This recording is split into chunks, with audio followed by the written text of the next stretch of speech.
మనిషి సంతోషం కోసం, తన మనసులో ఆనందం కోసం ఎన్నెన్నో ప్రయత్నాలు చేస్తున్నాడు. ఇప్పటి వరకు చేశాడు కూడా.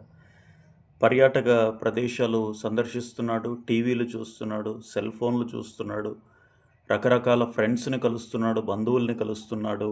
ఎన్నో రకాలైనటువంటి ధార్మిక కార్యక్రమాలు చేస్తున్నాడు కానీ, చారిటీస్ చేస్తున్నాడు కానీ, తన హృదయంలో ఏదో వెలితి అలానే ఉండిపోయింది. తన హృదయంలో లోటు అలానే ఉండిపోయింది. అదేంటోనండి, డబ్బు అయితే చాలా సంపాదించాను కానీ, నా మనసంతా కూడా శూన్యం ఆవరించింది అని చెప్పి చాలామంది కూడా ప్రస్తావన చేస్తుంటారు. చాలామంది మనుషులు నా చుట్టూ ఉన్నారండి, కానీ ఒంటరితనం నేను అనుభవిస్తున్నాను అని చెప్పి చాలామంది మాట్లాడుతూ ఉంటారు.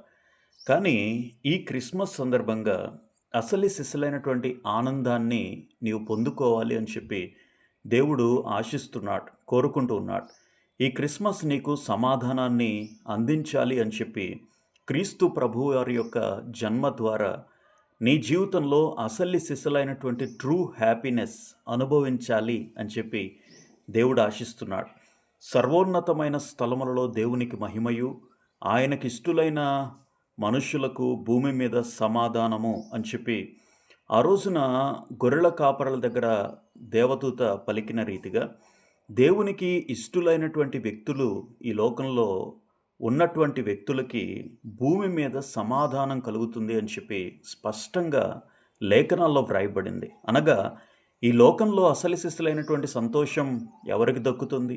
ఎవరికి అసలు సిసలైనటువంటి పీస్, జాయ్, ఆనందం, సమాధానం, శాంతి ఇవన్నీ కూడా ఒక మనిషికి దక్కాలి అనంటే ఆయనకి ఇష్టులైనటువంటి మనుషులకు మాత్రమే, దేవునికి ప్రీతి పాత్రమైనటువంటి మనుషులకు మాత్రమే అసలు సిసలైనటువంటి ఆనందాన్ని ఆయన ఇవ్వాలని ఇష్టపడుతున్నారు.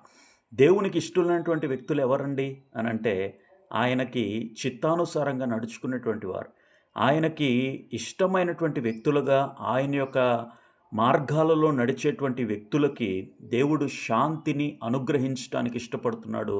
ఆ శాంతి ఈ లోకంలో ఎక్కడా కూడా నీకు దొరకదు.